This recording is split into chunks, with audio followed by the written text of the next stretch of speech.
Bonjour à tous, bienvenue à vous pour cette conférence sur l'intelligence artificielle et le capital humain. Alors c'est vrai que depuis plusieurs mois, impossible d'échapper à l'intelligence artificielle. Bien entendu, sur son impact aussi sur le monde de l'entreprise, sur ses organisations, sur ses métiers, sur ses compétences et bien sûr l'emploi. Alors on en parle partout, dans les journaux, dans des conférences, comme ici, dans des débats. On en parle pour de la formation. Certains y voient une révolution positive, constructive, un levier de performance et d'innovation. D'autres, au contraire, redoutent une déshumanisation, la disparition de certains métiers ou même une perte de sens dans leur travail. Alors dans cette effervescence médiatique, une chose est sûre, je pense qu'on peut le dire après cette première presque fin de journée de Rent, l'IA n'est plus une perspective d'avenir ni de la science-fiction, c'est une réalité bien présente. Tout va vite, tout va peut-être trop vite, mais ce qui est certain, c'est que cette révolution, elle est lancée, elle est en marche, comme on dit, et qu'il va falloir l'utiliser et bien l'utiliser, notamment sur le capital humain, l'adopter et ne pas la combattre, en tout cas la combattre à tout prix. Tous les secteurs y sont confrontés, les entreprises, toutes les entreprises y seront confrontées, et celles de l'immobilier n'y échapperont pas. Et donc tout le monde doit s'adapter, adopter ses outils, sa relation client, son développement, ses innovations, mais également l'humain, la manière de recruter, former, accompagner ses collaborateurs actuels et à venir. Alors les enjeux sont importants, les défis apparaissent nombreux, mais la réalité, je vous partage un chiffre qu'on a mené avec l'IFOP, une étude qu'on a menée avec l'IFOP sur les attentes et les compétences des collaborateurs d'un côté cadre et des dirigeants et des RH de l'autre côté. Et quand on leur a posé la question quelles sont les compétences à l'un et à l'autre les plus importantes pour les 2 prochaines années, les résultats nous ont interrogés.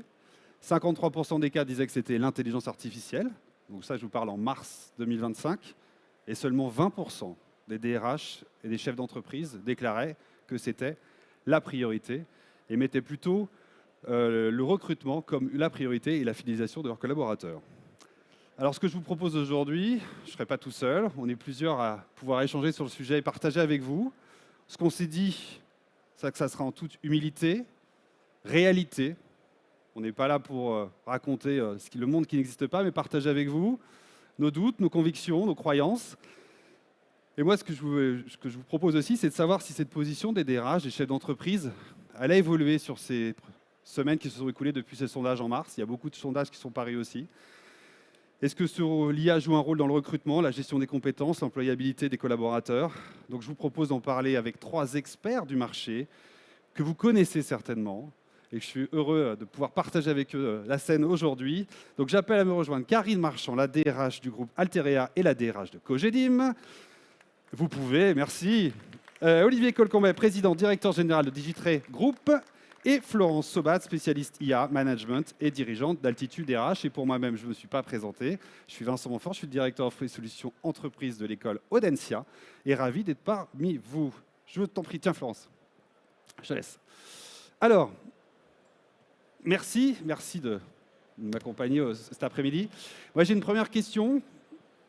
Le sondage, je viens de le partager. Il y a quelques mois, donc, les DRH et chefs d'entreprise disaient 20%, pour 20% d'entre eux que la priorité, c'était la transformation digitale et l'intelligence artificielle dans les 2 prochaines années. Karine, quand on est DRH d'un groupe comme le vôtre, quelques mois après, est-ce que les choses ont changé ou pas?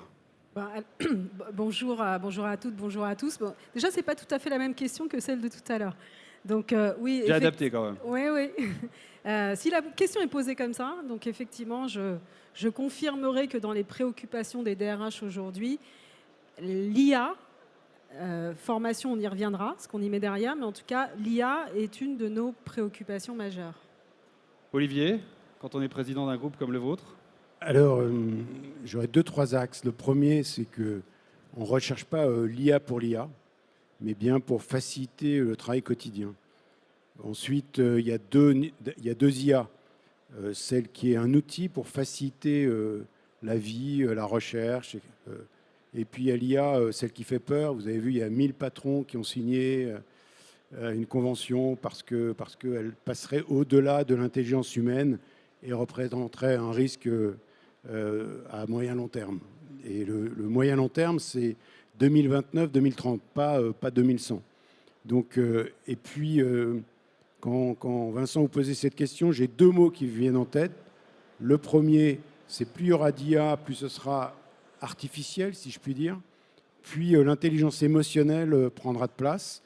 Et le deuxième point, l'IA fournit déjà le web fournit énormément d'informations. Et avec l'IA, la difficulté, c'est le discernement. Tout le monde peut avoir des tonnes, des gigas d'informations, mais je crois que, et vous qui êtes à Audencia, je pense que chez les étudiants, cette faculté de, non pas d'aller chercher l'info, mais de discerner pour traiter, j'ai envie de dire ingurgiter, dégurgiter cette information, en faire quelque chose.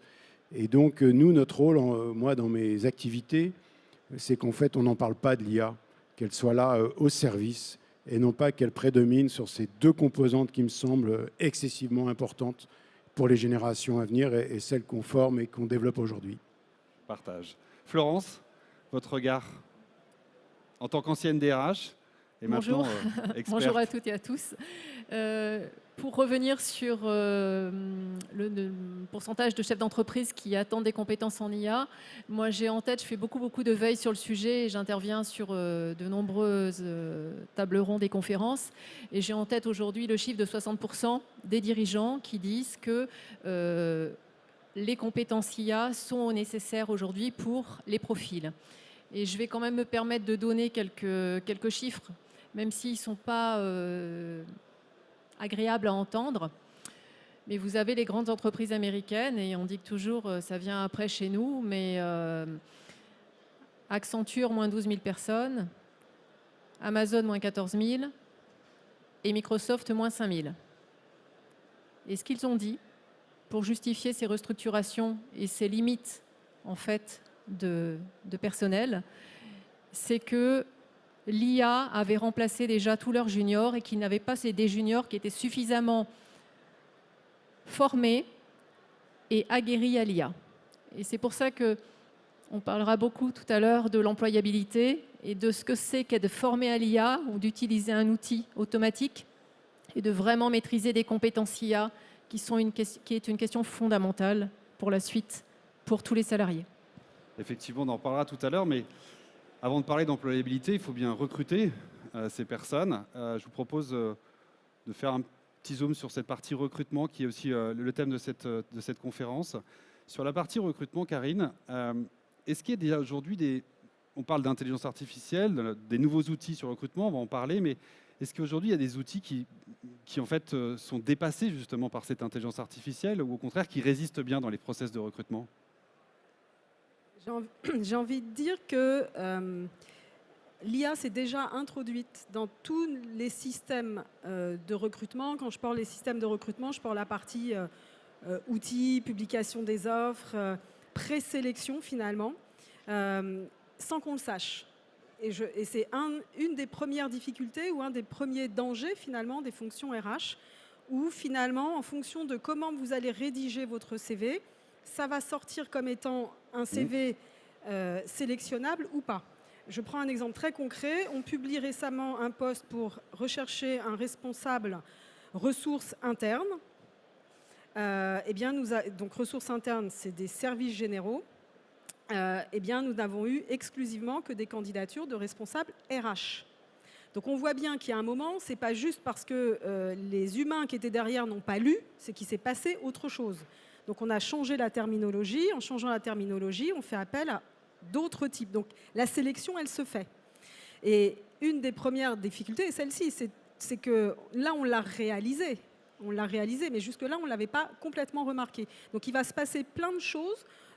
Et c'est là, vous le disiez en introduction, l'humilité et la lucidité est absolument nécessaire. On est dans un monde qui change très vite. Je souscris complètement que... Enfin, pour moi, je trouve que c'est hyper enthousiasmant, en fait. C'est absolument génial, tout ce qui est en train de se passer, toutes ces évolutions, ce que ça va apporter à la fois dans le quotidien des organisations. Enfin, je préfère voir de toute façon le côté positif et pas simplement les mauvais chiffres que vous venez d'évoquer. Elle avait prévenu, Florence. Allez-y, j'y vais. Mais derrière, il y a des questions d'éthique, il y a des questions de biais cognitifs, il y a des questions de choix qui se posent. Et ça nécessite de former les équipes RH différemment à la question du recrutement. Et là, on n'est même pas en train de se dire, est-ce que j'essaye de sélectionner la bonne compétence? C'est déjà comment je fais pour être juste, éthique dans mes pratiques. Olivier, sur ce point, justement, sur les méthodes pour sélectionner, recruter? Je ferai déjà un parallèle avec le recrutement d'hier, il y a 2 mois ou il y a 6 mois. Moi, quand je reçois un candidat, en général, il a été pré-filtré sur ses compétences. Donc, il sait ou il ne sait pas faire le job qu'on propose. Il est A, B, C. Enfin, il y a une sorte de ranking qui se fait. Je suis complètement d'accord, si on laisse tout piloter par des mots-clés. J'étais étonné, par exemple, autrefois, pour les plus âgés d'ici, le bac, on pouvait avoir 15 en français, mais 20 en maths. Aujourd'hui, on peut avoir 20 en français. Et entre autres, la copie est calculée quel est mon nombre de mots dans ma copie. Et ça donne un certain nombre de points. Hier, je ne connais pas un correcteur qui aurait compté le nombre de mots. Ben voilà, avec l'IA, une partie de la note, et il y a les moins pour les fautes d'orthographe et il y a les plus pour la richesse du vocabulaire. Eh bien, il va falloir que ces outils soient suffisamment nourris. Et je lisais un rapport il y a à peu près 1 trillion de neurones technologiques dans une boîte noire d'IA et on ne sait pas vraiment comment elles réagissent. Et il y a des tests et au final, l'IA en avait marre. Aux États-Unis, il répond il n'y a qu'à le tuer parce que de toute façon, on ne peut rien en faire. Et c'est véridique. Ça veut dire qu'il y a une sorte de voie sans issue. Donc ça, ce n'est pas le bon côté qu'on veut voir, bien évidemment. Donc résultat, moi, quand je recevais des candidats hier, je leur disais ce que je veux connaître, c'est vos tripes, qui vous êtes, dans quoi vous faites plaisir, parce que si vous faites plaisir, c'est là où vous allez être bon chez moi. Et très probablement, ce prisme va prendre encore plus d'importance parce que ce que peut vous proposer l'IA comme sélection et comme finesse dans le détail, vous permettra de vous concentrer encore plus sur ce qui a vraiment de la valeur. Et c'est le côté humain, la capacité à s'intégrer dans vos équipes, à vivre la culture d'entreprise, à être au service d'eux. Voilà. Et donc, je vois ça plutôt d'un très bon œil pour avancer plus vite. Et je vais garder la partie humaine pour les humains. Florence, justement, aujourd'hui, les outils qui sont utilisés, selon vous, ce que vous pouvez voir ici ou ailleurs, dans d'autres pays, qu'est-ce qui est réellement utilisé, si on est honnête?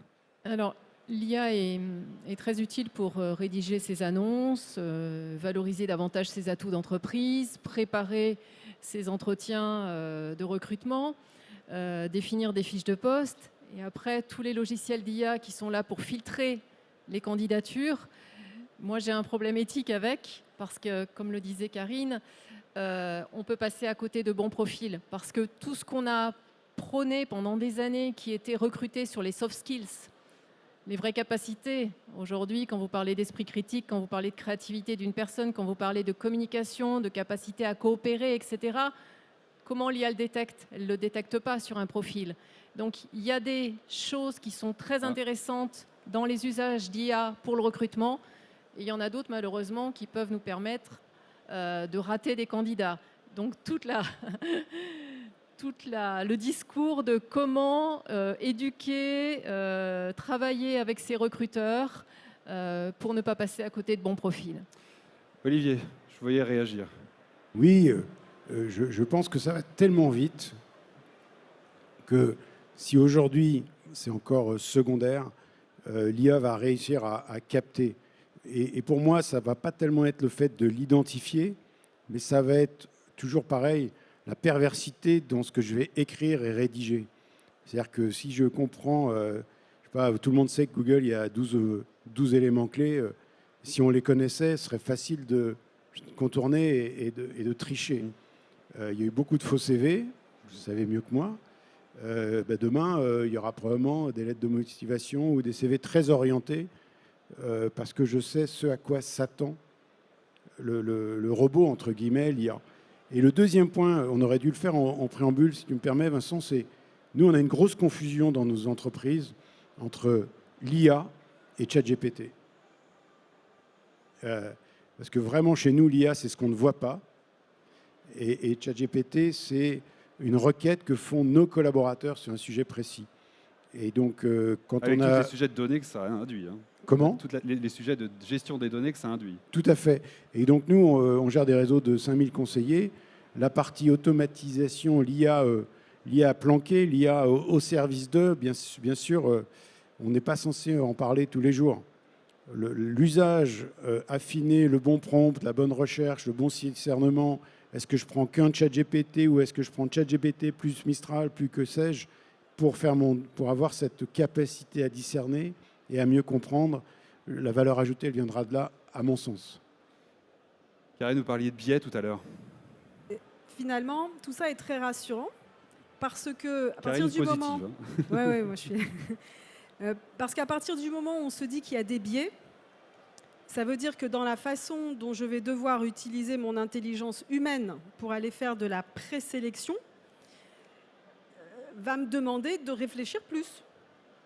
Puisque je vais présupposer que derrière, il y a des biais auxquels je ne souscris pas, juste parce que biais peut vouloir dire tout simplement manipulation aussi, hein, quelle qu'elle soit.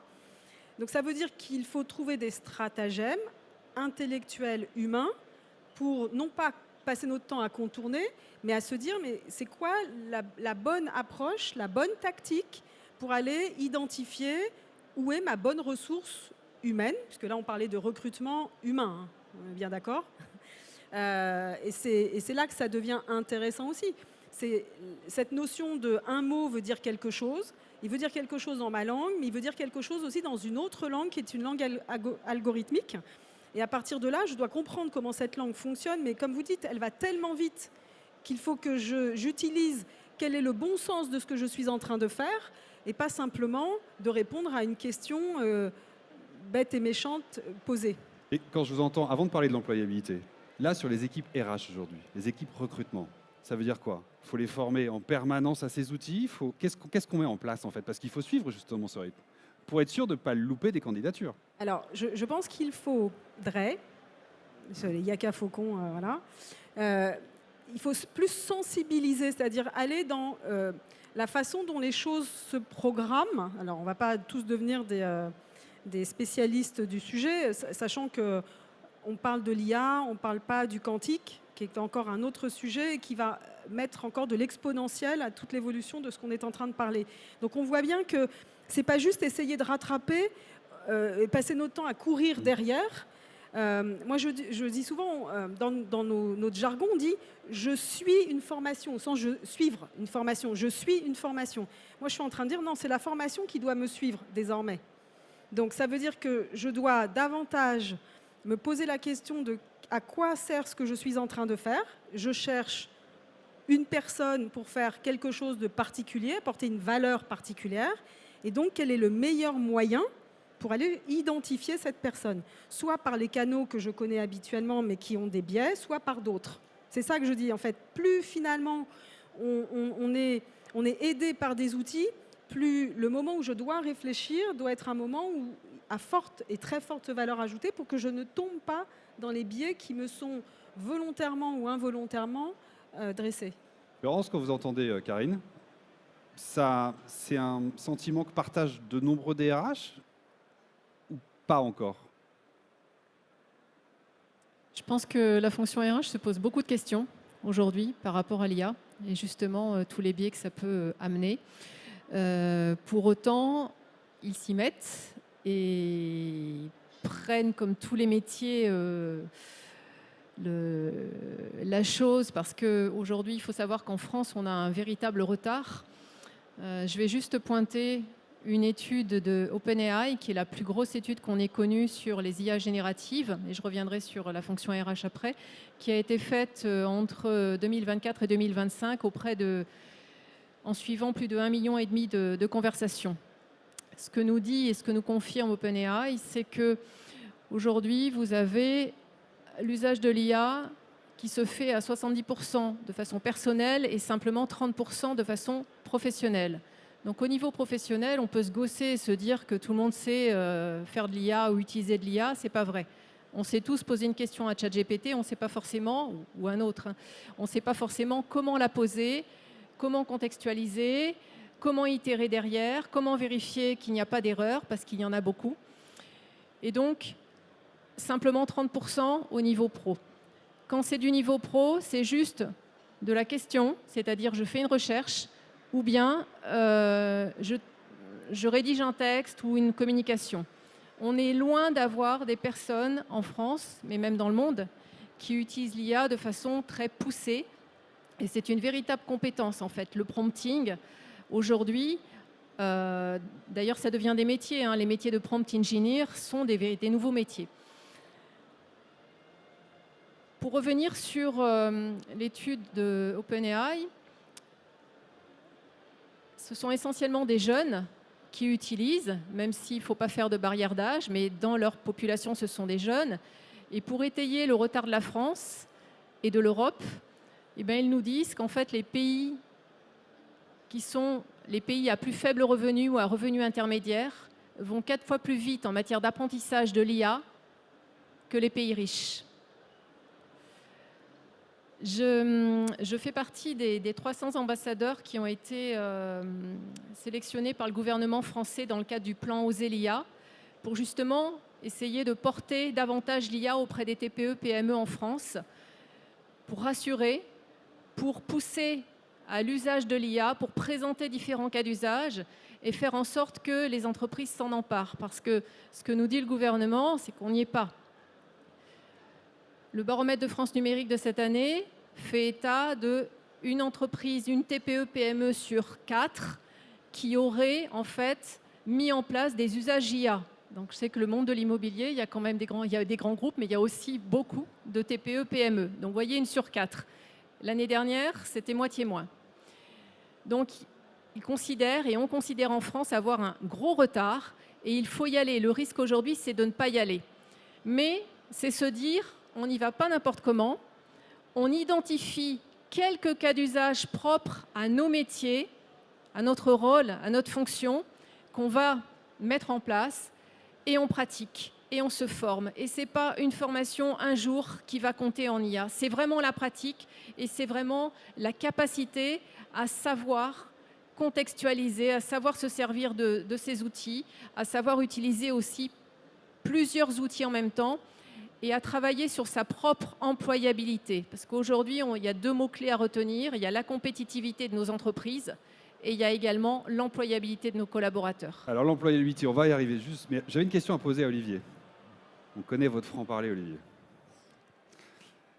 Est-ce qu'aujourd'hui, l'IA, si on est positif, permettrait de recruter de manière plus équitable ou plus humaine, selon vous? Quand j'écoutais Karine et Florence, j'ai un truc qui revient tout le temps en tête.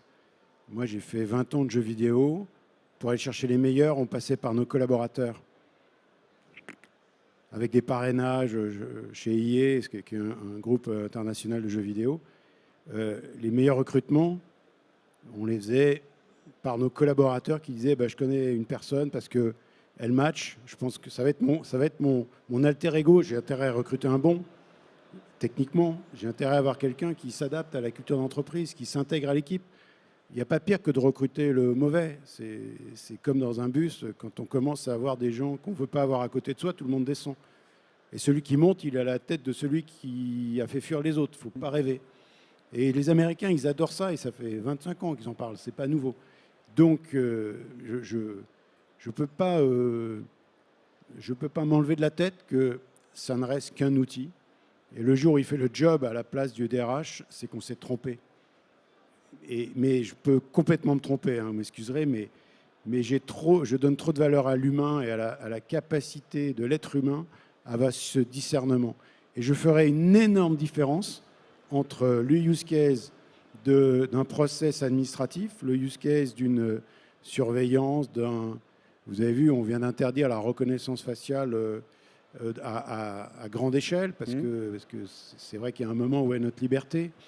Donc, il ne faut pas en avoir peur, mais il va falloir se fixer des limites. Ça semble être une évidence. Après, on peut rentrer dans d'autres discussions. Est-ce qu'on arrive à 8 milliards d'humains? Est-ce qu'on retombe à 6 milliards? Est-ce qu'on monte à 10 milliards? Comment on va remplacer les générations vieillissantes. Là, il y a des super pistes que l'IA, la robotique, qui sont de plus en plus liées, nous ouvrent. Mais nous en toute humilité, on n'en est pas encore là. Est-ce que je souhaite totalement oui pour les tâches ingrates? On en a parlé ensemble, Vincent. Je pense qu'il y a d'autres fonctions que l'on trouvait un peu secondaires qui vont reprendre la main sur des fonctions. C'est très étonnant. Lesquelles, par exemple? Lesquelles?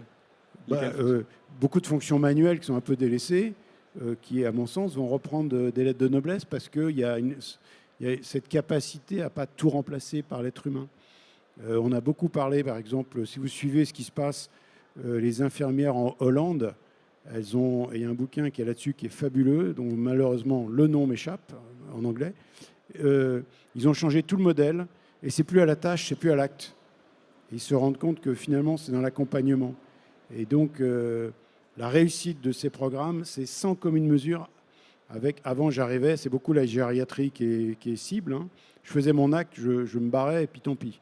Et là je passe un peu plus de temps et leur réussite en termes de médical est 10 fois supérieure. Donc on voit que ça c'est probablement...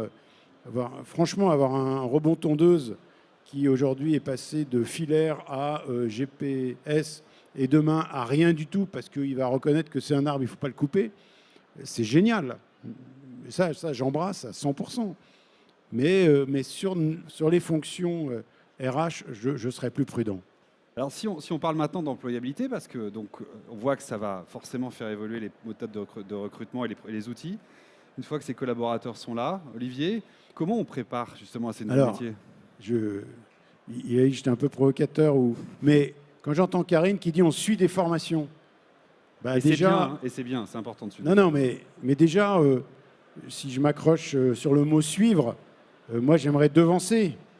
Et si je fais que suivre, ça sous-entend qu'au moment où je recrute quelqu'un, il est déjà sur des acquis du passé quasiment, alors que je reviens à cette faculté de l'homme à s'adapter, à remettre en cause son environnement, à avoir ce change management et donc à avoir cette audace pour aller au moins aussi vite que les outils qu'on lui propose. Donc c'est ça l'employabilité de demain pour moi. Et puis d'un autre côté, on fait des espèces de fixations alors qu'on dit aux jeunes qu'ils auront 9 emplois différents dans leur vie. Et nous, on se dit il faut qu'ils soient des méga spécialistes. À nouveau, comment on relie les deux bouts? Et moi, j'ai des enfants et je trouve que c'est la partie intéressante, justement, avec des professions qui vont être chamboulées. Je lisais une étude sur les radios et tout ce qui est médical, où l'IA détecte plus de cancers que l'œil humain. Ouais, super, mais l'IA au service du chirurgien qui, ensuite, toute la dimension psychologique d'accompagnement du patient, qui est dans la rémission et dans le fait d'être sauvé et guéri, est hyper important. Donc je garde cette confiance en l'homme pour aller chercher tous les outils. Une machine à laver, ça fait de mal à personne et ça nous soulage bien. Toi, je sais que tu fais rien en plus. C'est 100% gratuit, c'est voilà. Mais voilà. Donc, ok. Karine, comment on prépare à ces nouveaux métiers quand on est DRH? Ces métiers d'ailleurs qu'on ne connaît pas forcément d'ailleurs aujourd'hui. D'ailleurs. Alors, sur l'employabilité, je cherche à dire les points qui me sont essentiels, pardon. J'ai un premier sujet. Alors là, pour le coup, je vais être un peu sur mes inquiétudes. Le premier, c'est quand on commence à me dire il faut former. Hein, moi, je dis non. En fait, pour moi, c'est pas trop le sujet. Former, oui, on va apprendre, en fait. C'est plutôt ça. Pour moi, c'est apprendre à collaborer avec une ressource supplémentaire qui va très vite et qui va beaucoup plus vite que ce qu'on a eu jusqu'à aujourd'hui. Si on est dans le réflexe donc, de je forme, je suis une formation, etc., comme ce qu'on faisait jusque-là, en fait, on va prendre 6 mois, 12 mois, 18 mois de retard. Donc ça, c'est cuit.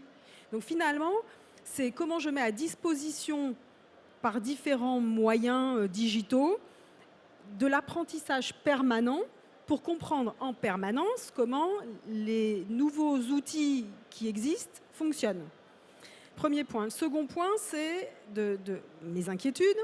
C'est une fois que je vais avoir identifié les tâches à faible valeur ajoutée qui vont être faites par l'IA et qui vont bien arranger tout le monde, que vont faire mes collaborateurs pendant ce temps-là? Soit j'ai un réflexe qui est de dire ça va me réduire de manière de X% mes effectifs, ok. Qui peut être la demande de certaines directions. Mais je ne vais même pas là-dessus. J'ai l'autre volet qui est qu'est-ce que je leur fais faire pendant le temps libéré? C'est-à-dire à quel moment je vais rechercher à nouveau les neurones qu'ils ont dans la tête pour se dire qu'est-ce que je peux leur faire à forte valeur ajoutée? Et pourquoi je dis que ce n'est même pas la question de savoir ce que nous demandent les directions? Parce qu'en fait, finalement, c'est même un problème sociétal. Parce que si je dis je me passe de 10, 12 000 ou 15 000 ou 2 000, enfin je ne sais pas, collaborateurs, que vont-ils faire? Donc ça pose des questions qu'on ne va pas débattre ici, mais sociétales, environnementales au sens environnement de travail et problématiques de ceux qui travaillent pas. Enfin, ça pose des questions fondamentales. Donc on a plutôt, nous, intérêt en tant que DRH à se dire peut-être que ça va me faire économiser un peu de postes, ok. Mais ça va surtout me permettre d'utiliser les neurones de mes collaborateurs autrement. Troisième sujet d'inquiétude, c'est l'employabilité des jeunes. Et pourquoi je dis ça? C'est que je réentends une petite musique comme celle d'il y a 30 ans, qui était quand j'arrivais sur le marché de l'emploi et on se disait quand je postule, les recruteurs, ils veulent des jeunes déjà avec 5 ans d'expérience et on ne l'a pas. Bon, ça s'est calmé. Ce truc-là, ça s'est d'autant plus calmé ces derniers temps qu'on était plutôt sur des pénuries de ressources que sur de l'opulence. Mais ça revient. C'est-à-dire comment je peux, à partir du moment où je vais passer en IA des tâches à faible valeur ajoutée que peut-être avant je donnais à des stagiaires, à des alternants, à des jeunes embauchés qui n'étaient pas pour leur faire les basses tâches, qui étaient simplement pour être dans un sujet d'apprentissage et de progression de l'apprentissage et des responsabilités, je vais leur donner quoi demain? Monsieur Daudencia? C'est une bonne question parce qu'effectivement, aujourd'hui, même si Audencia, c'est la 25e école dans le monde. Vous avez vu en fait. Maintenant, on lui pose... je sentais arriver de toute façon.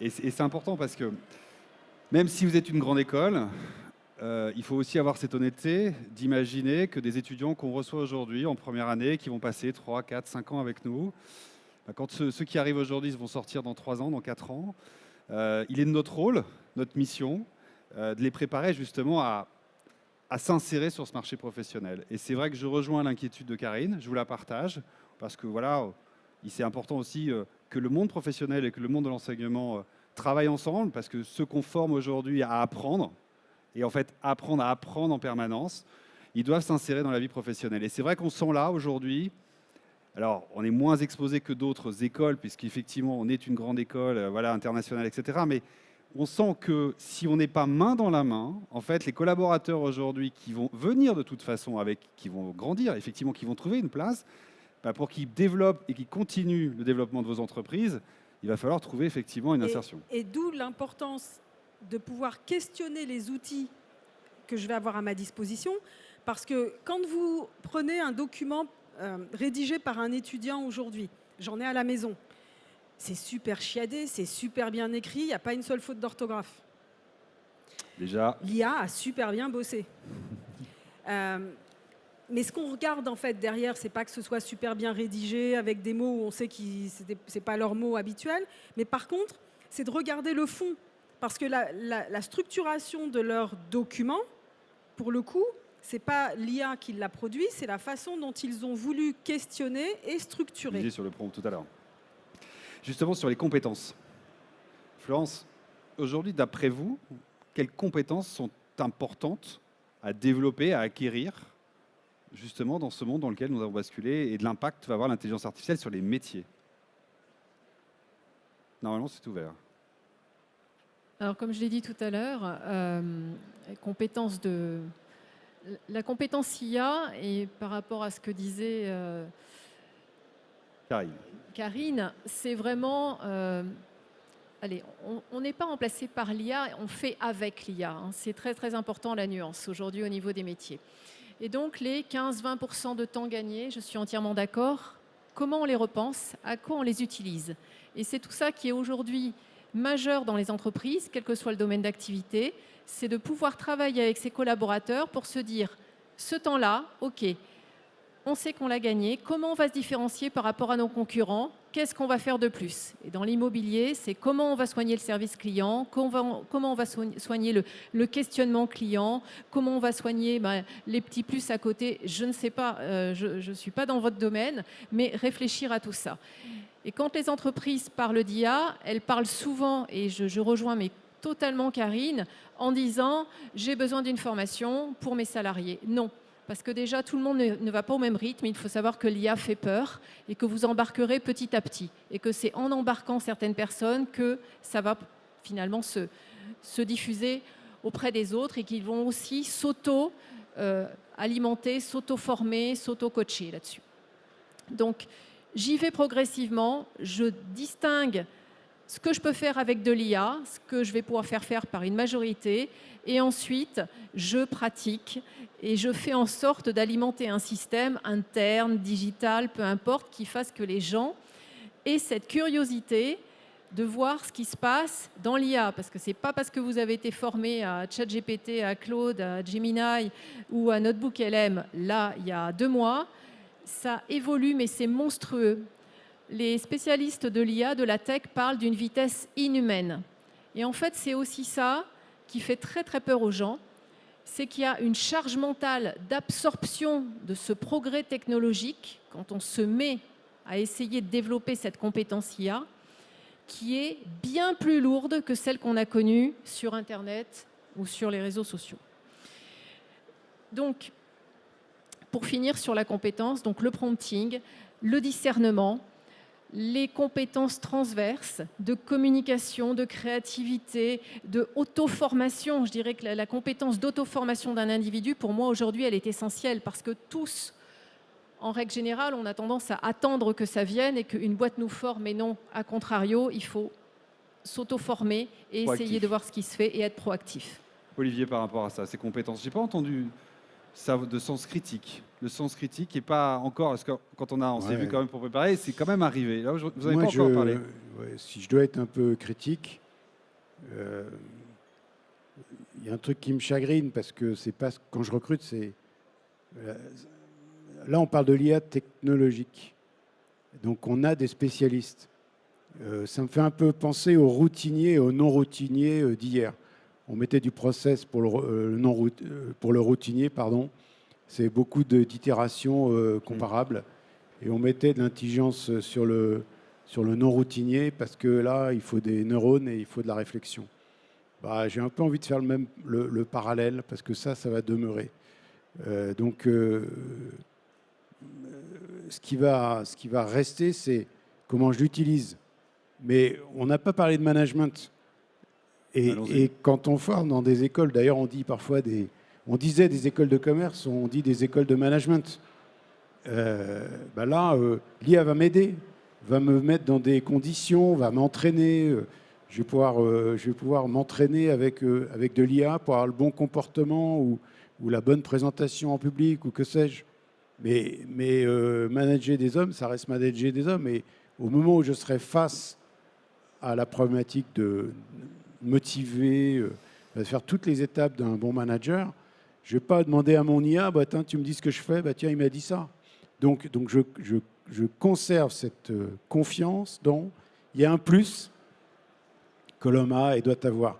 Et comme tu veux que je sois provocateur, je suis beaucoup plus inquiet pour ceux qui n'auraient pas la capacité à suivre ces évolutions parce qu'ils risqueraient d'être sur le carreau, parce que ça demande, à mon sens, du discernement. Et la base du discernement, c'est quand même la connaissance, l'intelligence. Et c'est là où sur l'humanité, sur l'IA générale, je pense qu'on a des vraies questions à nous poser, à se poser, en tant que père, parents, citoyens, dirigeants d'entreprise, futurs dirigeants, formateurs, sélectionneurs de talents. C'est quand même ça qui m'intéresse. Et donc j'ai un peu l'impression de rester sur mon fil directeur, mais tant pis. Mais il faut. c'est l'humain, l'émotion, le service, l'empathie, on n'en a pas parlé, mais voilà. Et ça, cette partie managériale, c'est quand même ce qui fait avancer les entreprises. Et ben, je pense qu'elle va...